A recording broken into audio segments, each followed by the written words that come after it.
कैसे हैं आप? आई होप कि आप सब अच्छे होंगे। स्वागत है आपका आपके यूट्यूब चैनल सुपर टीच में। दोस्तों, आज की इस वीडियो में एक नई वैकेंसी के बारे में विस्तृत चर्चा करने वाले हैं हम। ये वैकेंसी आपका रेलवे भर्ती बोर्ड द्वारा जारी किया गया है, भारत सरकार रेल मंत्रालय द्वारा। वैकेंसी है सब इंस्पेक्टर एग्जीक्यूटिव की, जिसमें कितने पोस्ट निकाले गए हैं, क्या शैक्षणिक योग्यता है, वेतन क्या दी जाएगी पर मंथ, सारी जानकारी आज के इस वीडियो में हम देखने वाले हैं। दोस्तों, आपके चैनल सुपर टीच के माध्यम से ऐसी ही नई वैकेंसी संबंधित तमाम इन्फॉर्मेशन समय समय पर आप तक पहुंचाई जाती है। आपका प्रवेश परीक्षा संबंधित जानकारी, नई वैकेंसी से संबंधित जानकारी, ऐसे ही आज हम लेकर आए हैं जिस वैकेंसी के बारे में इन्फॉर्मेशन, वो है आपका रेलवे सुरक्षा बल और रेलवे सुरक्षा विशेष बल में उप निरीक्षक कार्यकारी की, आपका सब इंस्पेक्टर एग्जीक्यूटिव की वैकेंसी। रेलवे सुरक्षा बल और रेलवे सुरक्षा विशेष बल में उप निरीक्षक कार्यकारी की भर्ती के लिए ऑनलाइन आवेदन जो है प्रारंभ हो चुके हैं। आज दिनांक 15 अप्रैल 2024 से, अर्थात ऑनलाइन आवेदन पत्र भरने की प्रारंभिक तिथि जो है 15 अप्रैल 2024 है। अंतिम तिथि की बात करें तो अंतिम तिथि है आपका 14 मई 2024 रात्रि 11:59 तक। फिर संशोधन शुल्क के भुगतान के सहित आवेदन पत्र में सुधार के लिए संशोधन जो तिथि है वो रहेगी आपकी 15 मई 2024 से 24 मई 2024 तक। दोस्तों, नीचे दिया गया है निम्नलिखित पद के लिए पात्र पुरुष और महिला उम्मीदवारों के आवेदन आमंत्रित किए गए हैं। सभी प्रकार से पूर्ण आवेदन जो है 14 मई 2024 से के 11:59 तक केवल ऑनलाइन जमा किए जाएंगे। अब हम देखेंगे पद का नाम, वेतन लेवल, पर मंथ वेतन, आयु सीमा और कुल पदों की संख्या। चलिए, पद का नाम है आपका उप निरीक्षक कार्यकारी या सब इंस्पेक्टर एग्जीक्यूटिव की। 7वें CPC में पे लेवल जो रहेगा वो रहेगा 6। प्रारंभिक वेतन कहलाएगा आपका 35,400 रुपये। इसके बाद आयु सीमा जो है न्यूनतम 20 वर्ष मांगी गई है और अधिकतम 28 वर्ष। आयु की गणना जो की जाएगी वो 1 जुलाई 2024 के अकॉर्डिंग की जाएगी। फिर कुल पदों की संख्या, सभी RRB मिला के कुल पदों की जो संख्या है वो है 452। इसमें कोविड-19 महामारी के कारण एक बार के उपाय के रूप में निर्धारित आयु सीमा से परे आयु में 3 वर्ष की छूट को भी शामिल किया गया है। महत्वपूर्ण निर्देश दिए गए हैं, जिसमें यही सब जानकारी है कि आवेदन करने से पहले आप अच्छी तरह से पढ़ लें। पूरी ऑफिशियल वेबसाइट के थ्रू जो भी ये विज्ञापन जारी किया गया है, आपको इसका PDF आसानी से मिल जाएगा हमारे टेलीग्राम चैनल की लिंक ज्वाइन करके। लिंक दी गई है आपके डिस्क्रिप्शन बॉक्स में इसी वीडियो के, तो वहाँ से आप टेलीग्राम चैनल ज्वाइन कर लें। वहाँ से PDF आपको उपलब्ध हो जाएगा और आवेदन करने से पहले आप अच्छे से उसे रीड कर लें। और आगे दिया गया है जो भी शैक्षणिक योग्यता है इसमें मांगी गई है, वो आपको एग्ज़ाम फॉर्म जो है उसके आवेदन की अंतिम तिथि से पहले आपके पास वो रिज़ल्ट होना चाहिए, तभी आप आवेदन कर सकते हैं। अन्यथा जैसे अगर आप रनिंग में हैं तो आपके लिए ये पद नहीं है, आवेदन आप नहीं कर सकते। फिर थर्ड पॉइंट में दिया है कि जो भी जानकारी आपको चाहिए आप ऑफिशियल साइट से ही पता करें। ऑफिशियल वेबसाइट दी गई हैं, हर RRB के अलग अलग ऑफिशियल वेबसाइट हैं, आप वहाँ से चेक करें या फिर RRB की जो वेबसाइट है वहाँ से चेक करें। और ये जो PDF है ये 100% सत्य है, आपके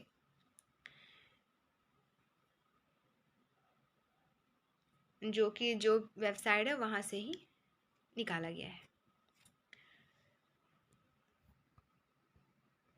आगे दिया गया है कि अगर इसमें जो भी शैक्षणिक योग्यता मांगी गई है वो आप खुद जांच लें। अगर आप योग्य हैं, एलिजिबल हैं तो ही आवेदन करें।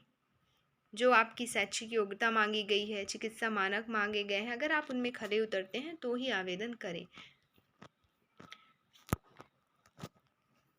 फिर और कई सारी जानकारी इसमें दी गई है। अगर आप 2024 में पहली बार आरआरबी में आवेदन करना चाह रहे हैं तो आपको उससे, अगर फर्स्ट टाइम कर रहे हैं तो आपको एक खाता बनाना होगा, उसमें मांगी गई जानकारी अपलोड करनी होगी। फिर उन जानकारी को आपको एकदम सही सही अपलोड करना है, क्योंकि उसमें जो जानकारी अगर आप अपलोड करेंगे उनमें कोई संशोधन नहीं होगा, और वो अकाउंट बनाने के बाद ही आपका ये आवेदन अप्लाई होगा। उस अकाउंट के बाद ही आप अप्लाई कर सकते हैं।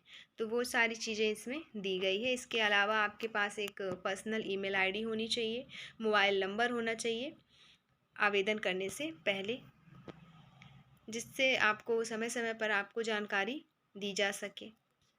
इसके अलावा परीक्षा के चरण बताए गए हैं कि पहले क्या होगा, इसके बाद क्या होगा। तो जैसे पहले सीबीटी आधारित टेस्ट होगा, फिर आपके परीक्षण होंगे कई सारे, फिर जाके दस्तावेज सत्यापन होगा, वो सारी चीज़ें।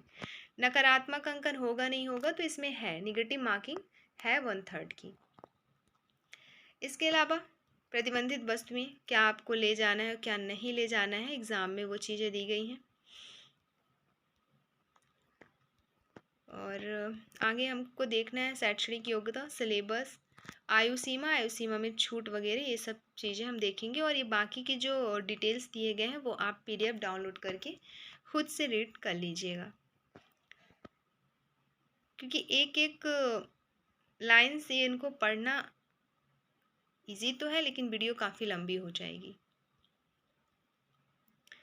नियुक्ति का अधिकार संबंधी चीज़ें दी गई है। निःशुल्क रेल यात्रा, आप आरक्षित वर्ग के हैं, SC ST के, तो आपको रेल यात्रा में सुविधा दी गई है। निःशुल्क रहेगा आपका यात्रा, प्रमाण पत्र बस आपको साथ में रखना होगा। फिर रिक्तियाँ संबंधी जानकारी, मेडिकल फिटनेस के मानक दिए गए हैं। आपका आयु सीमा जो है सामान्य निर्धारित की गई है, वो 20 से 25 की गई है, और CEN के लिए जो निर्धारित की गई है वो है 20 से 28। दूसरा, आप भारत के नागरिक हो तभी आवेदन कर सकते हैं। और आयु सीमा में छूट की बात करें तो अगर आप SC ST के हैं तो 5 वर्ष की छूट दी जाएगी। फिर अन्य पिछड़ा वर्ग के हैं तो 3 वर्ष की छूट। भूतपूर्व सैनिक है, अगर कम से कम भी आपने 6 महीने सेवा की है तो।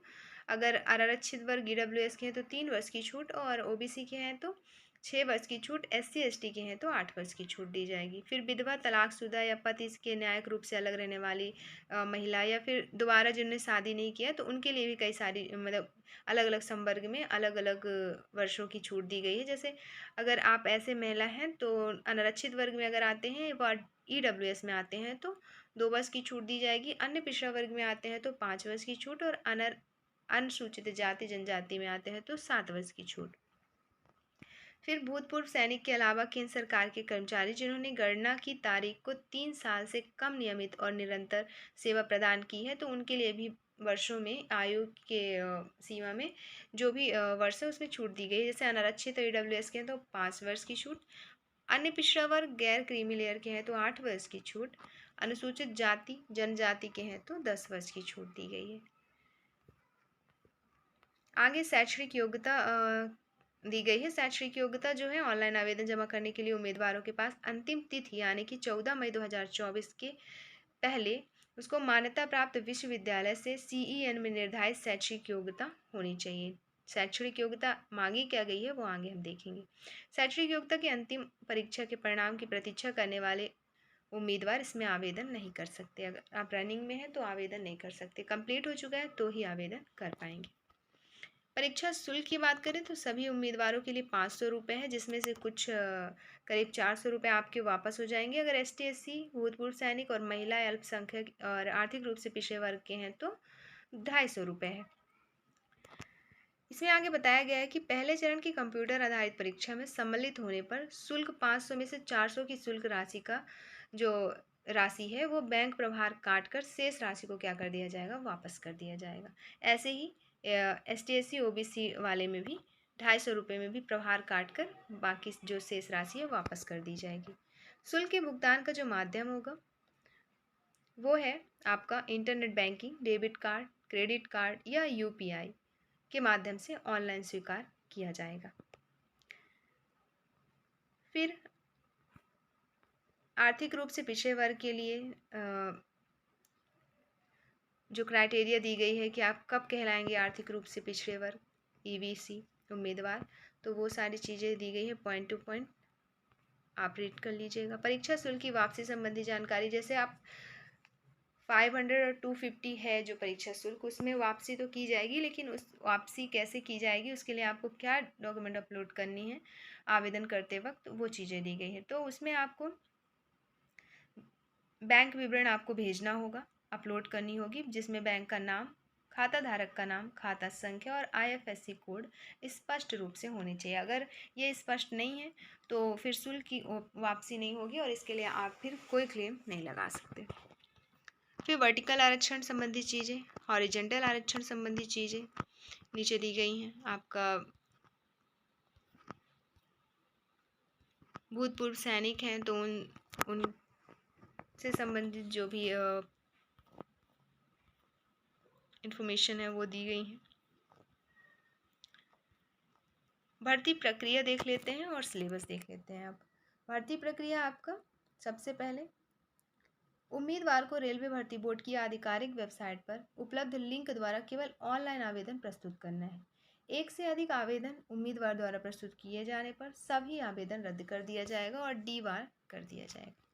दूसरा, भर्ती प्रक्रिया में कई सारे चरण होंगे। पहला, कंप्यूटर आधारित टेस्ट होगा, फिर शारीरिक दक्षता परीक्षण और शारीरिक मापन परीक्षण होगा, फिर दस्तावेज सत्यापन होगा। परीक्षा कार्यक्रम और स्थानों की जानकारी आरआरबी वेबसाइटों, एसएमएस या ईमेल के माध्यम से आप तक पहुंचाई जाएगी।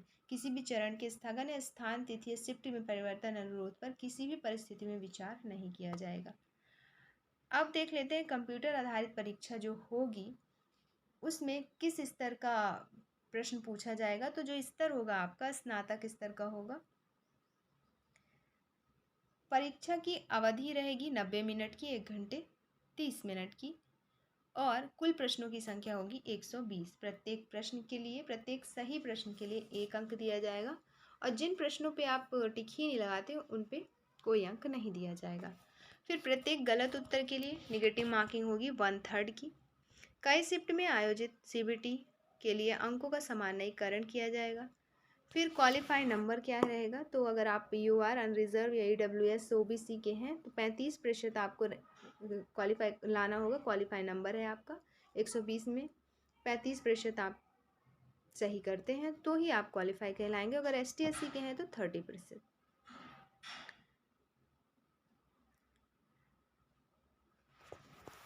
इसके बाद सीबीटी में प्राप्त अंकों को इस भर्ती प्रक्रिया के आगे के चरणों के लिए उम्मीदवारों की शॉर्ट लिस्टिंग के लिए गिना जाएगा। सीबीटी के लिए जो पाठ्यक्रम होंगे, प्रश्न बहुविकल्पीय उत्तरों के साथ वस्तुनिष्ठ प्रकार के होंगे और निम्नलिखित पाठ्यक्रमों से संबंधित विषयों को कवर करने की संभावना रहेगी। सब्जेक्ट्स जो हैं 3 सब्जेक्ट्स रहेंगी। 3 सब्जेक्ट्स के क्वेश्चन पूछे जाएंगे, जैसे आपका मैथ, रीजनिंग और समान जागरूकता। मैथ के 35 प्रश्न रहेंगे, रीजनिंग एवं जनरल इंटेलिजेंस के 35 प्रश्न रहेंगे और सामान्य जागरूकता के 50 प्रश्न रहेंगे। कुल मिलाकर 120 प्रश्न पूछे जाएंगे। अंक गणित के टॉपिक देख लेते हैं क्या क्या है। मैथ में आपके संख्या प्रणाली, पूर्ण संख्याएं, दशमलव और भिन्न संख्याओं के बीच संबंध, मौलिक अंकगणितीय संचालन, प्रतिशत, अनुपात, समानुपात, औसत, ब्याज, लाभ हानि, छूट, तालिकाओं और रेखांकन का उपयोग, क्षेत्र मिति, समय और दूरी आदि पर प्रश्न पूछे जाएंगे। जनरल इंटेलिजेंस एंड रीजनिंग 35 प्रश्न रहेंगे, जिसके टॉपिक हैं एनालॉजीज, समानताएं और अंतर, स्थानिक दृश्य, स्थानिक अभिविन्यास, समस्या समाधान, विश्लेषण, निर्णय लेने पर प्रश्न, दृश्य स्मृति, भेदभावपूर्ण अवलोकन, संबंध अवधारणाएं, अंकगणितीय तर्क, मौखिक और चित्रा वर्गीकरण, अंकगणितीय संख्या श्रृंखला, गैर मौखिक श्रृंखला, कोडिंग डिकोडिंग, कथन निष्कर्ष और सिलोजिस्टिक तर्क आदि ये टॉपिक रहेंगे आपके रीजनिंग के। फिर सामान्य जागरूकता के जो 50 प्रश्न आने हैं उनका उद्देश्य होगा उन प्रश्नों का कि उम्मीदवारों के आसपास के वातावरण और समाज के लिए इनके अनुप्रयोग के बारे में सामान्य जागरूकता का परीक्षण करना, वर्तमान घटनाओं के ज्ञान और रोजमर्रा के अवलोकन और अनुभव के ऐसे मामलों का परीक्षण करने के लिए जैसा कि किसी भी शिक्षित व्यक्ति से उम्मीद की जा सकती है। परीक्षण में भारतीय इतिहास, कला और संस्कृति, भूगोल, अर्थशास्त्र, सामान्य राजनीति, भारतीय संविधान, खेल, सामान्य विज्ञान आदि से संबंधित प्रश्न भी शामिल होंगे।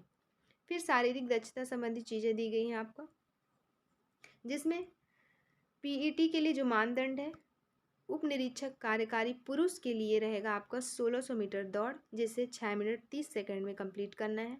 लंबी कूद 12 फीट और ऊंची कूद 3 फीट की होगी, 3 फीट 9 इंच। उप निरीक्षक कार्यकारी महिलाओं के लिए जो दौड़ रहेगा 800 मीटर का रहेगा, दौड़ 4 मिनट में कंप्लीट करनी है। लंबी कूद रहेगी 9 फीट और ऊंची कूद रहेगी 3 फीट की। पीएमटी के लिए जो मानदंड निर्धारित किया गया है वो है अनरिजर्व, ईडब्ल्यूएस, ओबीसी के लिए ऊंचाई जो रहेगी पुरुषों की 165 सेंटीमीटर, महिलाओं की 157 सेंटीमीटर, और छाती जो होगी अविस्तारित में 80 सेंटीमीटर और विस्तारित में 85 सेंटीमीटर। फिर एससी एसटी के लिए ऊंचाई जो होगी 160 पुरुषों की होगी और महिलाओं की 152 सेंटीमीटर। छाती अविस्तारित में 76.2 और 81.2 विस्तारित में होगी। गढ़वालियों, गोरखाओं, मराठाओं, डोगरा, कुमाऊनी और सरकार द्वारा विनिर्दिष्ट अन्य श्रेणी के लिए 163 ऊंचाई मांगी गई है, 163 सेंटीमीटर पुरुषों की और 155 सेंटीमीटर महिलाओं की।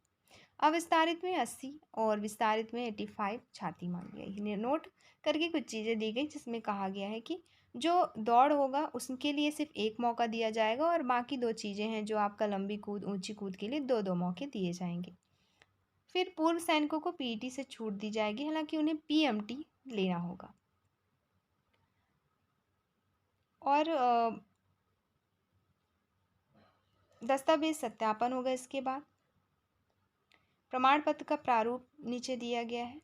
चिकित्सा परीक्षण होगा, प्रशिक्षण होगा, आवेदन कैसे करना है वो सब चीज़ें आपका इस पीडीएफ में बताई गई है। आवेदन भरने से पहले तैयार रखना है जो दस्तावेज, वो चीज़ें दी गई है। फिर वेबसाइट दिए गए हैं जिन आरआरबी से आपको आवेदन करना है, उनकी ऑफिशियल वेबसाइट पर्टिकुलर यहाँ पे अलग अलग दी गई है। जैसे अहमदाबाद की आपका www.rrbahmedabad.gov.in, ऐसे ही अजमेर, ऐसे ही प्रयागराज, तो सारे रेलवे भर्ती बोर्ड का नाम और उनकी वेबसाइट दिए गए हैं। फिर ऑनलाइन आवेदन जमा करने के लिए जो सामान्य दिशा निर्देश हैं वो सारी चीज़ें। आवेदन में संशोधन, आप अन्य आवेदन अस्वीकृति कब कर दिए जाएंगे, अस्वीकृत आवेदन, ई कॉल पत्र से संबंधित निर्देश, फिर अनुचित साधनों का प्रयोग, चेतावनी और न्यूनतम शैक्षणिक योग्यता जो कि अभी तक हमने नहीं देखा था, तो वो मांगा गया है आपका किसी भी मान्यता प्राप्त विश्वविद्यालय से स्नातक। न्यूनतम शैक्षणिक योग्यता स्नातक मांगी गई है, कोई स्पेशल डिग्री नहीं मांगा गया है। आप स्नातक किए हो किसी भी विषय से मान्य होगा। लेवल पे 6 रहेगा, 7वें पीसी में।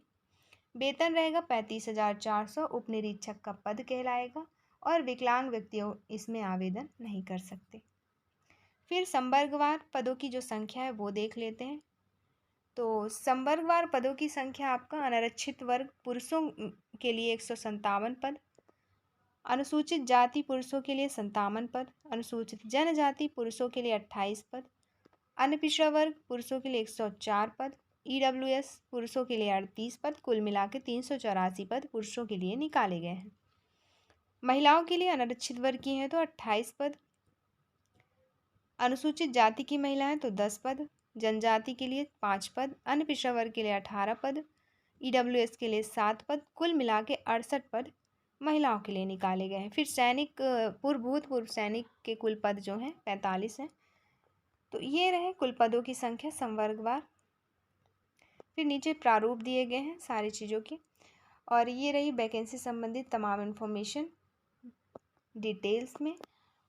आप पीडीएफ ज़रूर डाउनलोड कर लीजिएगा आवेदन से पहले। दोस्तों, ऐसी ही नई वैकेंसी संबंधित और नई प्रवेश परीक्षाओं से संबंधित जानकारी हमारे यूट्यूब चैनल सुपर टीच के माध्यम से समय समय पर आप तक पहुंचाई जाती है। अगर आप चैनल पे नए हैं तो सब्सक्राइब कर लें और देखते रहें सुपर टी चैनल। वीडियो अच्छी लगी हो तो लाइक शेयर कमेंट ज़रूर करें। वीडियो देखने के लिए आपका बहुत बहुत शुक्रिया।